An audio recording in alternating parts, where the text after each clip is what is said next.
В своем отношении теперь к причинам. Мы сказали четвертое условие дуа просьбы, когда это возможно. Да, мы сказали, если в пределах человеческих возможностей, потом сказали 4 условия. Там есть, сказали, последнее условие, человек должен иметь убеждение, что тот, к кому он обращается с просьбой, это всего лишь что? Причина, которая поможет, если Аллах Субхану ва Тааля захочет.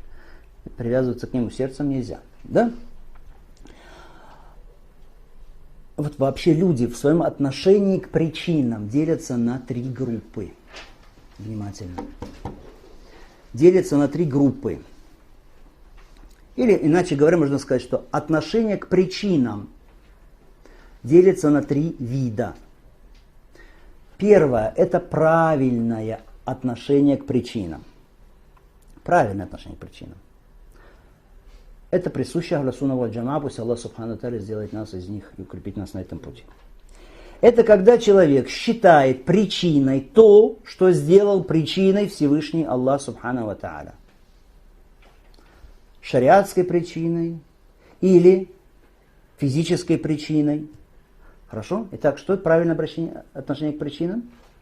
Когда человек считает причиной то, что сделал причиной Всевышний Аллах Субхану ва Тааля. Вот так относится к причинам первая группа. Ахлю Сунна валь Джамаа.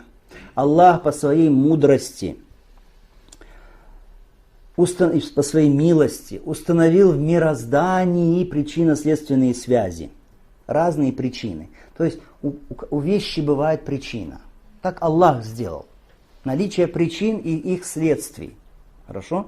По воле Аллаха Субхану ва Тааля причины оказывают какое-то воздействие. По воле Аллаха Субхану ва Тааля. И причины делятся на 2 вида.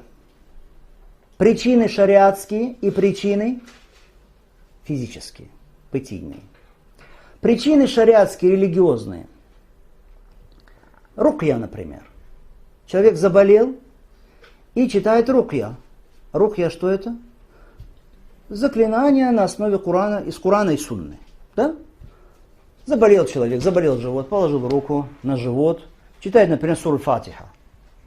Причина? Причина? Причина. Какая? Шариатская, религиозная причина. Установленная Аллахом? Да. Поэтому мы ее считаем причиной. Мы считаем причиной то, что Аллах сделал причиной. Ясно? Заболел живот у человека. Опять тот же пример. Пошел к врачу. Пришел к врачу, врач прописал ему лекарство. Купил лекарство, сказал бисмилля, Аллах сделает исцеление для меня в этом лекарстве. Выпил лекарство. Боль прошла в животе, альхамдулилля. Это причина? Причина. Причина какая? Физическая причина. Физическая причина установлена Аллахом Субхану ва Тааля. Подтвержденная опытом человечества, наукой, исследованиями и так далее. Хорошо? Установлена Аллах Субхану ва Тааля физическая причина. Так вот, когда ты считаешь причинами религиозными или бытийными то, что Аллах Субхану ва Тааля сделал причиной, вот это и есть правильное отношение к причинам. Или человек заварил какие-то травы, например, пьет, и еще чего-то. Второе отношение к причинам. Так, первое, что это правильное отношение. Правильное отношение. Второе отношение неправильное. И оно является малым ширком. Аш-ширк аль-асгар. Малым ширком, аш-ширк аль-асгар. Это что? Это когда человек считает причинами что-то, что Аллах Субхану ва Тааля не сделал причиной ни шариатской, ни физической. Хорошо? Считает причиной то, что Аллах Субхану ва Тааля не сделал причиной. Например, человек носит амулеты. Аллах сделал амулеты причиной защиты от сглаза? Нет, ни физической, ни шариатской. Или человек носит какие-то раковины на себе. Или человек какие-то веревочки завязывает себе на руки, или там на пальцы, или еще куда-то. Или вешает над воротами какой-то бычий череп. Или бараний там череп, или козьи рога, или еще чего-то. Или волчий глаз бывает там в арабских странах. Волчий глаз какой-то высушенный, еще чего-то. Или подкову. Или старую обувь кто-то вешает.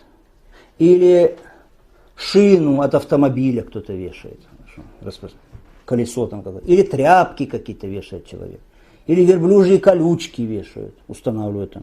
Или какие-то надписи пишут на стенах, или на машине какие-то надписи, там, иногда в арабских странах бывает «Айн аль-хасуд, ля тасуд», такие, то есть завистливый глаз не принесет вреда, чего-нибудь такое, хорошо. Ну, у нас тоже какие-то, может быть, свои здесь есть пословицы и поговорки. Что-нибудь такое пишет. Ну или, конечно, как тут не упомянуть, стеклянные глазки, которые в таком обилии сейчас привозят из Турции, да упасет Аллах субхану ва тааля. Вот человек всем этим пользуется и считает, что это причина. Да, говорит, это причина, это вот и от джиннов помогает, и от сглаза помогает, и от того, и от всего помогает. Что мы скажем? Этот человек считает причиной то, что Аллах субхану ва тааля не сделал причиной. Не шариатской, не физической или бытийной. Сюда же Аллаху Таарам относятся вот эти вот браслеты, которые носят люди от ревматизма. Говорит шейх Усамин, рахмаллаху тааля, у него есть фетва по этому вопросу, когда спрашивают отношение браслетов металлических от ревматизма и так далее. Шейх говорит, Аллаху Таарам, все это из области чего? Авгам. Авгам, то есть иллюзий каких-то, самовнушений. То есть это не причина на самом деле.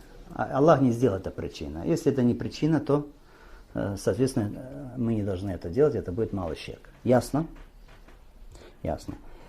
Третье отношение к причинам, когда это большой ширк уже. Тоже неправильно, но еще страшнее. Большой ширк – это когда человек считает, что причина какая-то, она имеет вообще самостоятельное влияние во Вселенной, оказывает самостоятельно какое-то влияние, то есть способна как-то эта причина скрытно распоряжаться в мироздании, во Вселенной, она владеет дарованием пользы или отвращением вреда от человека. Например, человек считает, что вот этот вот стеклянный глазок, так называемый, что это не просто причина, что это сам глазок, это он имеет какую-то власть, скрытое влияние во Вселенной,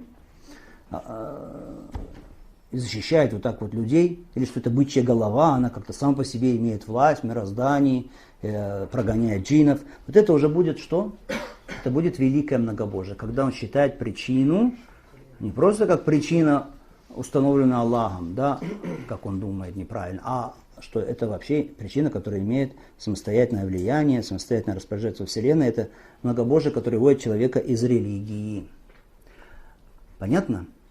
Вот это то, что касается дуа. Иншаллаху тааля мы продолжим с вами разбирать те виды поклонения, которые упомянул шейх, автор книги, рахималлаху тааля, с некоторыми подробностями. То, что мы изучили сегодня, иншаллаху тааля, я надеюсь, будет вами изучено наилучшим образом, дома подготовлено. И, пожалуйста, не ленитесь учить наизусть. Учите наизусть доводы, учите наизусть текст этой книги. Потому что, как мы говорили, каждый, кто знает наизусть, тот имам. Как я с вами говорю, все ушло, кроме того, что мы выучили наизусть. Поэтому не ленитесь учить наизусть, особенно пока вы молодые. Ну и те, кто не молод, это тоже касается. Джазакумуллаху хейран, Аллах субхану ва тааля пусть поможет во всем благому. Саллаллаху алейхи ва саллям аля набийина Мухаммад ва аля алихи ва сахбихи аджмаин. Алхамдулиллахи раббил аламин.